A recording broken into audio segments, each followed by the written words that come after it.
국토안보부가 불법 체류자 추방 작전을 이어가고 있습니다. 한국 국적자 역시 추방 대상에 올라 절차를 밟은 것으로 확인됐습니다. 버지니아 주립대학교에서 총격 사건이 벌어졌습니다. 경찰은 유력한 용의자로 기숙사에 숨어있던 10대 남성을 체포했습니다. 합동수사당국이 LA 지역 업소들을 대상으로 스키밍 기기 점검에 나섰습니다. 관련 기기 적발이 이어지면서 소비자들의 주의도 요구되고 있습니다. 교민들을 대상으로 LA 총영사관 영사 등 공무원을 사칭해 보이스피싱 범죄를 일으킨 조직원들이 한국 경찰에 체포됐습니다. 지난 2017년 LA 한인타운 신혼부부 살인사건의 용의자에 대한 가석방 심사가 승인됐습니다.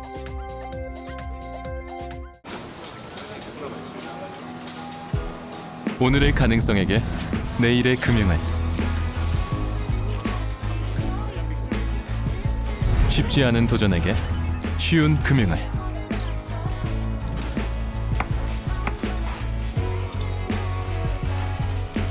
더 커지는 꿈에게 더 힘이 되는 금융을.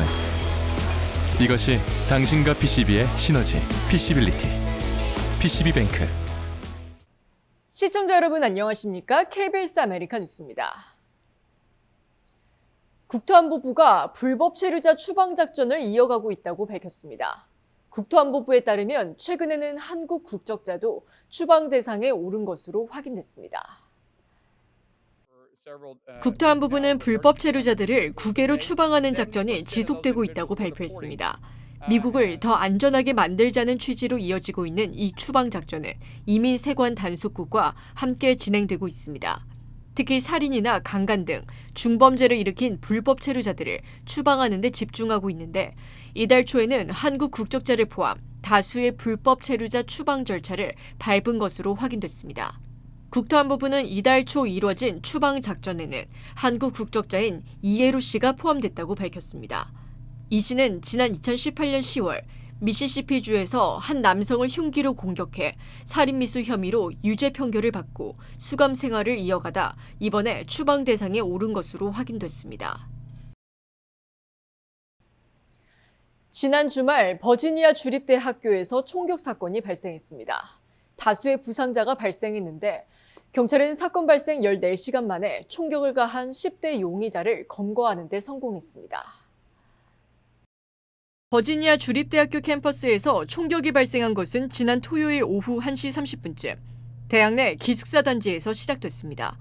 버지니아 주립대학교 경찰과 체스터필드 카운티 보안관들이 현장에 출동했고 경관들은 기숙사 외부에서 총상을 입은 5명의 환자를 발견했습니다. 이 중 이 대학에 재학 중인 20세 남성 1명은 생명이 위독한 상태로 전해졌고 재학생이 아닌 것으로 확인된 17세부터 23세 사이의 부상자 4명은 병원에서 치료를 받고 있지만 생명에는 지장이 없는 것으로 확인됐습니다. 경찰은 사건 발생 14시간 만에 총격을 일으킨 것으로 추정되는 유력한 용의자인 올해 19살의 캠론 해리스를 기숙사 옷장에서 체포하는 데 성공했다고 밝혔습니다. 수사당국은 용의자가 버지니아 주립대학교 재학생이 아닌 것으로 확인됐다고 발표하면서 정확한 범행 동기를 조사 중이라고 덧붙였습니다. 대학 본부는 총격 사건에 대한 조사가 끝날 때까지 캠퍼스 출입을 통제할 예정입니다. 연방합동수사당국이 LA 지역의 업소를 대상으로 점검을 실시한 결과 개인정보를 탈취할 수 있는 스키밍 기기가 다수 발견됐다고 밝혔습니다. 소비자들의 각별한 주의가 요구됩니다.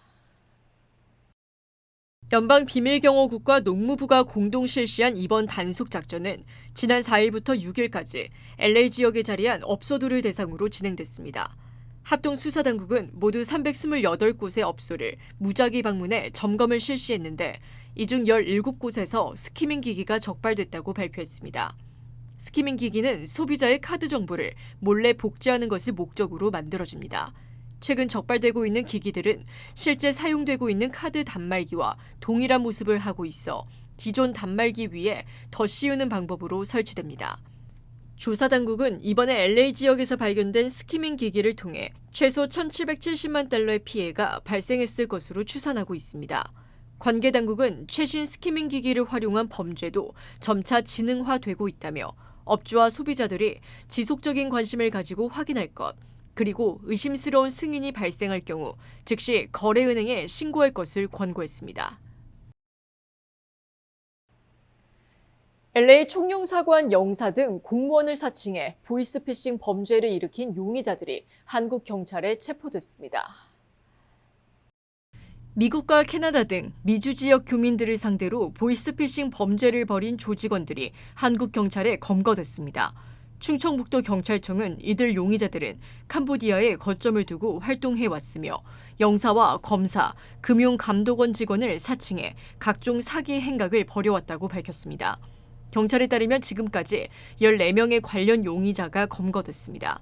충청북도 경찰청은 관련 피해자들의 진술을 확보해야 용의자들에 대한 처벌이 강화될 수 있다며 피해를 당한 교민들의 적극적인 신고를 당부했습니다. 피해 사례 접수는 이메일 또는 국제전화를 통해 가능합니다. 지난 2017년 LA 한인타운 아파트에서 남편을 흉기로 찔러 살해한 혐의로 복역 중인 유미선 씨의 가석방이 승인됐습니다. 아직까지 검토 절차가 남아있지만 예상보다 빨리 가석방 가능성이 제기되면서 최종 결과에도 관심이 집중되고 있습니다. 2017년 7월 30일 새벽, LA 한인타운 올림픽경찰서 뒤에 자리한 한 아파트에서 발생한 신혼부부 살인사건은 당시 교민들에게 큰 충격으로 다가왔습니다. 결혼한 지 1년도 안 된 신혼부부 사이에서 칼부림이 발생해 남편이 사망했기 때문입니다. 당시 배심원단은 사건의 유력한 용의자였던 부인 유미선 씨에게 2급 살인 혐의에 대해 유죄를 판결했고 유 씨는 최소 16년에서 종신형을 선고받았습니다. 캘리포니아주 교정재활국은 최소 16년을 복역해야 가석방 심사를 받을 수 있는 유 씨에게 최근 가석방이 승인됐다고 밝혔습니다. 모범수로서 복역해온 점이 심사 과정에서 반영됐다는 겁니다. 유가족들의 강한 반발이 예상되는 가운데 주지사 검토와 승인 등 최종 결과에도 관심이 집중되고 있습니다. 한미 연합훈련 규모를 대폭 축소할 것을 지시했다고 밝힌 트럼프 대통령이 이번엔 북한 김정은 국무위원장이 자신의 대화 제안에 응답했다고 주장했습니다. 김성수 기자가 보도합니다. 전날 소셜미디어를 통해 김정은 북한 국무위원장과 좋은 관계를 맺고 있다면서 한미 연합훈련을 축소하라고 지시했다 밝힌 트럼프 미국 대통령. 왜 김정은 위원장이 대화하자는 제안에 응답하지 않느냐는 질문에 사실이 아니라는 취지로 반문합니다. How do you know he hasn't responded? Has he? Yeah, he has. 김정은 위원장이 자신의 대화 제안에 응답했다고 주장한 건데 대화가 어느 단계에 있냐는 질문엔 매우 긍정적이라고도 답했습니다. 다만 김 위원장이 언제 어떤 방식으로 응답했는지는 구체적으로 밝히지 않아 연합훈련 축소 지시 이후의 소통이었는지 여부 등은 모호합니다. 연합훈련 축소는 동맹국보다 북한의 이익을 우선시하는 것 아니냐는 지적에는 김 위원장은 자신을 존중하고 있다며 자신이 상황을 안전하게 만들고 있다고 했습니다. He didn't like anybody, but I get along with him very well. No, what I'm doing is making things safer. 트럼프 대통령은 또 이란 문제와 관련해 이재명 대통령이 자신의 지원 요청을 사양했다는 주장도 반복했습니다. 이에 왜 미국은 한국을 돕는 데 개입하고 있냐는 반문을 했다면서도 이 대통령은 좋은 사람이라고 말했습니다. 한편 미 국방부는 트럼프 대통령 지시 뒤 연합훈련에 변동이 있느냐는 질의에 군 통수권자 지시를 이행하기 위해 작업하고 있다는 원론적 입장을 내놨습니다. 한미연합훈련 축소 지시를 두고 미국 공화당 내부에서도 동맹에 악영향을 끼친다는 비판이 나오는 점은 트럼프 대통령에게 부담이 될 것으로 보입니다. 워싱턴에서 KBS 뉴스 김성수입니다. 트럼프 대통령이 이란과의 종전 양해각서를 더 연장할 뜻이 없다고 밝혔습니다. 이에 이란도 완전히 공격적 군사태세로 전환할 것이라고 밝혀 이 양국 간 긴장이 고조되고 있습니다. 우정화 기자입니다. 이란과의 종전 양해각서를 연장할 뜻이 없다. 트럼프 미국 대통령이 현지 시각 17일 백악관에서 취재진에게 이렇게 밝혔습니다. 60일간의 협상을 전제로 지난 6월 체결된 미국과 이란의 종전 양해각서는 오늘로 시한이 만료됩니다. 이미 양측의 무력 공방으로 유명무실해졌는데 트럼프 대통령이 각서 연장을 거부하면서 두 나라 간 협상 틀마저 사라지게 된 셈입니다. Well, they want to make a deal, but they're not going to make the kind of a deal that I feel is necessary. 앞서 폭스뉴스와의 인터뷰에선 이란을 향해 경고도 이어갔습니다. 이란 비핵화가 목표라는 점을 재확인하면서 이란은 항복에 백기를 들어야 한다고 강조했습니다. 이란과 호르무즈 해협 관리 방안을 논의 중인 오만을 향해서도 날을 세웠습니다. 오만이 방해한다면 가차없이 폭격하겠다며 욕설까지 섞어 경고하기도 했습니다. 트럼프 대통령은 호르무즈 해협을 미국 영토로 선언하는 안이 마음에 든다며 이란과의 신경전을 이어갔습니다. 미국과 이란의 좁혀지지 않는 갈등 속에 격전지인 홍해의 긴장은 계속되고 있습니다. 예멘의 친이란 반군 후티는 현지 시각 17일 홍해 모카항 인근에서 사우디아라비아의 군함 5척을 탄도미사일로 공격했다고 밝혔습니다. 이번 공격에 대해 사우디 정부나 군은 아직 공식 반응을 내놓지 않고 있습니다. KBS 뉴스 우정합니다. 주말 사이 허리케인 랄라가 하와이 제도를 강타해 주택 100채 이상이 피해를 입고 한때 약 25만 곳이 정전됐습니다. KBTV 신영주 기자입니다. 주말 사이 하와이에는 허리케인과 기록적인 폭우에 큰 피해를 입었습니다. 하와이에서 가장 큰 섬인 빅아일랜드에는 1871년 이후 155년 만에 허리케인 직접 타격 우려가 제기됐습니다. 하지만 당시 1등급이었던 허리케인 랄라는 지난 15일 섬 남단에서 약 30마일, 48km 떨어진 해상을 스쳐 지나가 상륙은 피했습니다. 그럼에도 기록적인 폭우와 강풍이 섬을 덮쳤습니다. 빅아일랜드 라우파 호이호이에는 48시간 동안 43.5인치, 약 111cm의 비가 쏟아졌습니다. 하와이 주 당국은 빅아일랜드 남부에서 주택 100채 이상과 교량 여러 곳이 피해를 입었다고 밝혔습니다. 이 가운데 주택 2채는 급류에 떠내려갔습니다. 11번 고속도로 일부가 무너지면서 파알라 지역은 한때 육로가 끊겼고 병원 접근에도 차질이 빚어졌습니다. 주말 한때 하와이 전역에서 약 25만 가구와 사업체가 정전됐고 현지 시간 오늘 오전에도 11만 4천여 곳에 전기가 들어오지 않았습니다. 병원 최소 3곳은 비상 발전기로 운영됐습니다. 랄라는 열대 폭풍으로 약해진 뒤 하와이 서쪽 해상으로 빠져나갔습니다. 주요 공항은 운영을 재개했지만 하와이주는 복구와 안전점검을 위해 오늘 공립학교와 주정부 청사, 법원을 닫았습니다. LA 한인타운에 거주하고 있는 한인 인구가 감소세를 이어가고 있습니다. 데이터 분석기관 크로스타운이 연방센서스국의 자료를 조사한 바에 따르면 LA 한인타운에 거주하고 있는 한인은 10만 2천여 명 수준입니다. 이는 지난 2011년 10만 8천여 명 대비 6천여 명, 5.8% 상당 감소했습니다. LA 한인타운 지역의 이 같은 감소세는 전체 인구 감소와도 관련성이 있는 것으로 조사됐습니다. LA시에 거주하는 인구는 지난 1년간 2만 9천여 명이 감소했고 카운티 전역에서는 6만 4천여 명이 감소한 것으로 집계됐기 때문입니다. 이 같은 인구 이탈 추이는 당분간 지속될 것으로 전망됩니다. 주거가 가능한 공간은 오히려 늘고 있지만 치안에 대한 우려, 낮은 교육 환경 등이 한인 인구 감소를 늘리고 있는 것으로 분석됩니다. LA와 오렌지 카운티 지역의 수도세가 최대 30% 가까이 오를 전망입니다. 노후된 수도시설을 보수하는 비용이 증가된 데 따른 것인데 실제 인상으로 이어질지 지역 주민들의 관심이 높아지고 있습니다. 캘리포니아 공공요금위원회는 민간 수도 공급업체 골든 스테이트 워터가 제출한 수도세 인상안이 접수됐다고 밝혔습니다. 골든 스테이트 워터는 몬로비아와 엘몬테, 잉구르드와 롱비치 등 LA 카운티는 물론 애너하임과 로스알라미토스 등 오렌지 카운티 일부 지역에 수도를 공급하고 있습니다.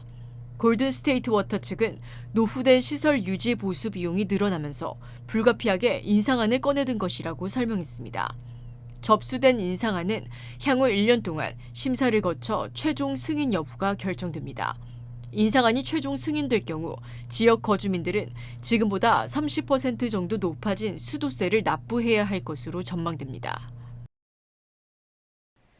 뉴욕시가 저소득층 가정의 보육비 부담을 줄이기 위해 보육 지원을 받고 있는 약 2만 2천 가구의 본인 부담금을 오는 9월부터 전액 지원합니다. KBTV 김은지 기자입니다.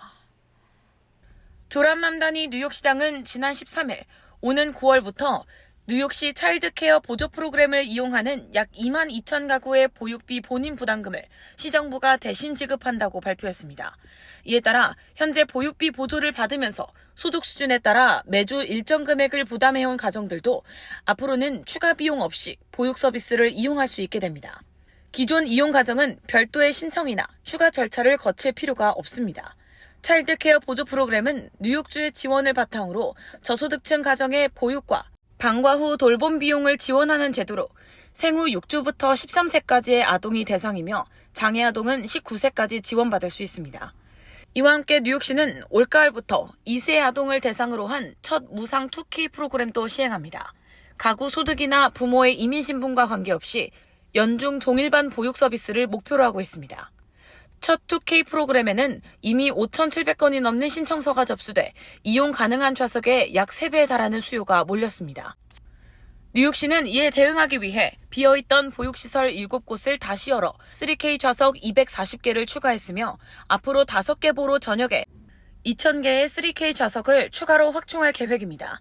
다만 차일드케어 보조 프로그램의 수요가 여전히 공급을 크게 웃돌고 있어 본인 부담금 폐지와 함께 향후 보육 바우처와 이용 가능한 좌석을 얼마나 확대할 수 있을지가 남은 과제로 꼽히고 있습니다.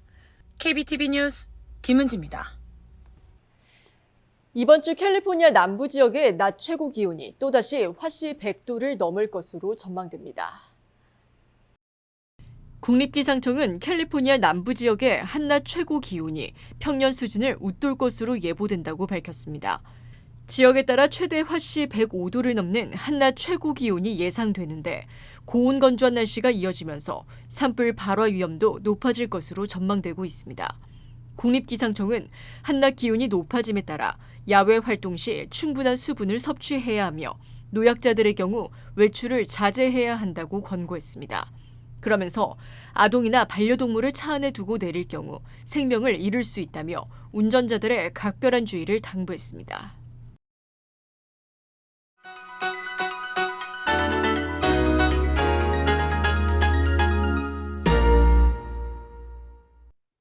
주식시장은 오늘 하락했습니다.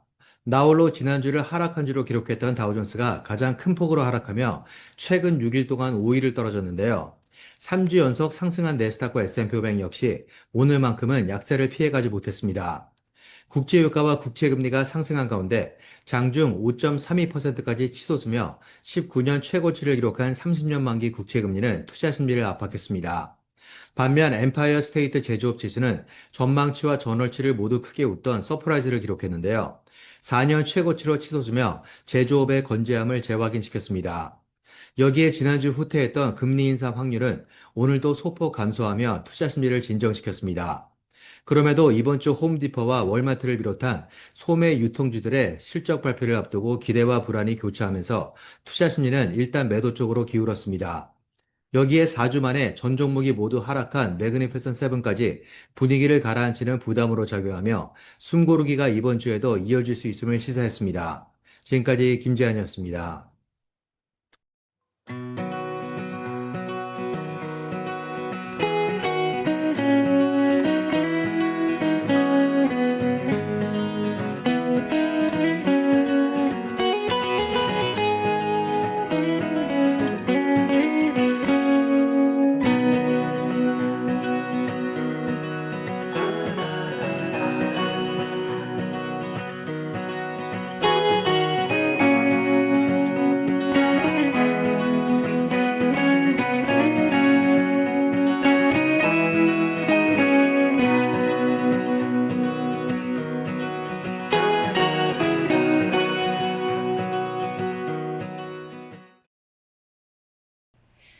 KBS 아메리카 뉴스 오늘 소식은 여기까지입니다. 편안한 밤 되시기 바랍니다.